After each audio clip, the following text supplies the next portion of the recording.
Maintenant qu'on vient de créer une base de bois assez neutre, on va pouvoir s'attaquer à sa partie brûlée. Pour ça, je vais créer un nouveau graphe à l'intérieur de mon package. Toujours en Metallic Roughness.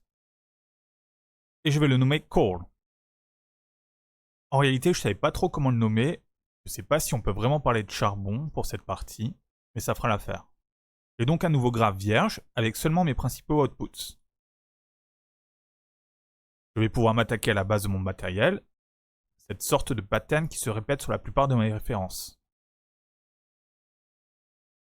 Elles sont toutes un peu différentes, mais elles ont toutes en commun d'avoir ces espèces de blocs de charbon qui s'alignent. Alors, je me souviens que la première fois que j'ai fait ce genre de matériel, j'ai eu pas mal de difficultés pour trouver le bon workflow pour obtenir ce pattern. Et en fouillant un peu, j'étais tombé sur cette grunge map, sur laquelle on peut apercevoir un pattern qui ressemble beaucoup à ce que j'ai besoin. Sauf que bien entendu, il y a un tas d'autres détails dont je n'ai pas besoin. Et ça me permet de vous montrer un truc à connaître sur Substance Designer, c'est que ce genre de grunge map, on peut savoir comment ils ont été fabriqués en faisant simplement un clic droit sur le node, puis Open Reference. Designer va alors nous demander si on veut ouvrir le package qui contient ce graphe, et hop, on se retrouve à l'intérieur du graphe qui compose notre grunge map. Alors, si vous avez fait le chapitre sur l'optimisation de graphes, vous comprenez maintenant pourquoi les grunge maps sont des nodes relativement lourds à calculer, car ils sont eux-mêmes composés de nombreux nodes.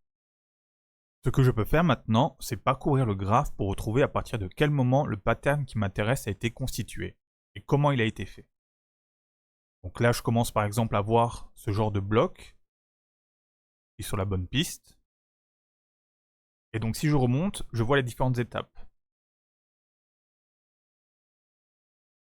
Là, si je compare, on a vraiment quelque chose qui y ressemble. Et donc visiblement, tout part de ce tile generator.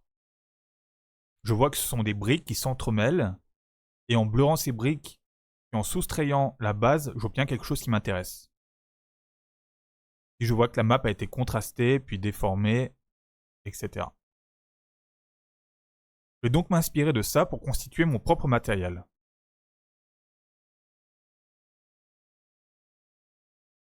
Je peux fermer ce graphe, effacer ce node, et je commence donc par un tile generator. Le pattern est par défaut sur brique, c'est parfait. Je vais en mettre pas mal, car je veux que ce soit assez dense tout de même. Alors j'ai vu que l'option pattern spécifique était assez élevée dans l'exemple. En fait, ça va venir comme bleurer les côtés de mes briques.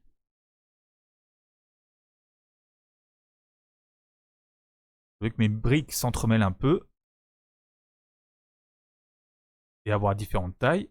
Donc je cherche un peu les paramètres qu'il me faut. J'ajoute bien sûr de la randomness. Dans la taille. On ajoute aussi dans la position.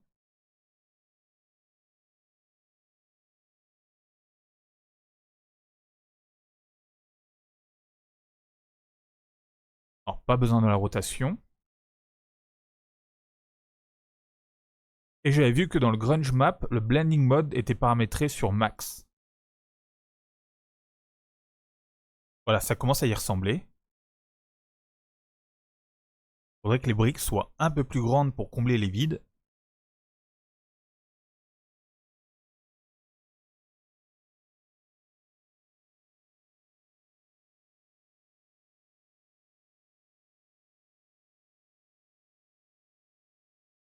Voilà, là on est pas mal.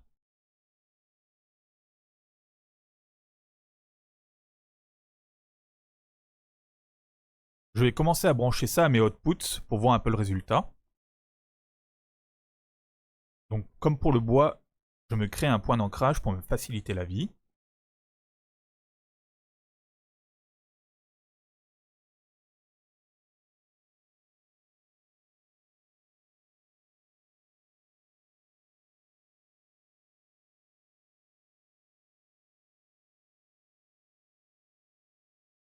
Alors visiblement ça n'affecte pas mon cube.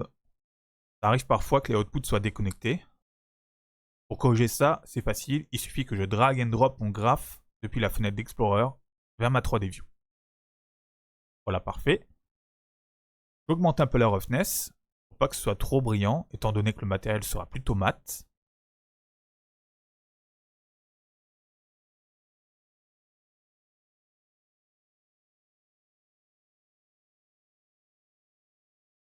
Donc maintenant, comme sur l'exemple que j'ai vu, je vais blurrer la base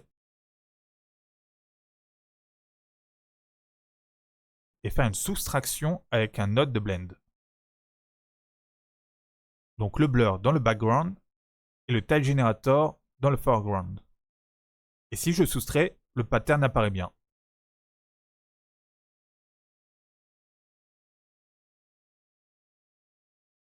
Je peux voir qu'en jouant un peu sur l'intensité du blur, j'affecte l'épaisseur des lignes blanches. Maintenant, il faut contraster un peu ces lignes.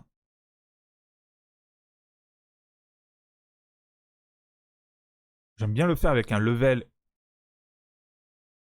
et un histogramme scan.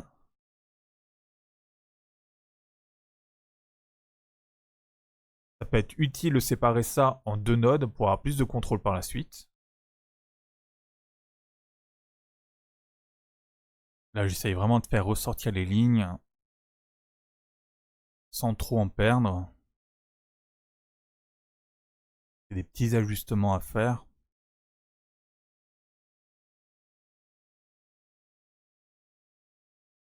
Il faut aussi que j'inverse mes valeurs, car je veux que les lignes creusent la matière et non l'inverse.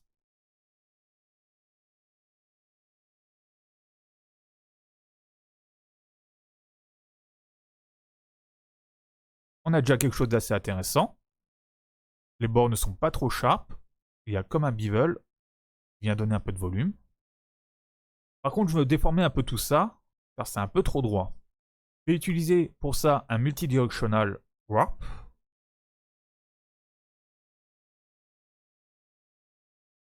Et en facteur de déformation, je vais utiliser un noise anisotropique.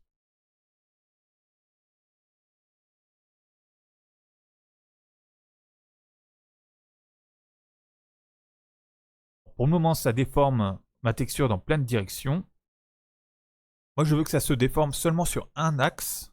Du coup, je sélectionne 1 dans direction. Un effet d'escalier pas très joli. Il faut que je blur un peu l'anisotropic noise pour smoother un peu ça. Alors, je blur pas trop. Sinon, ça va rendre les déformations trop molles.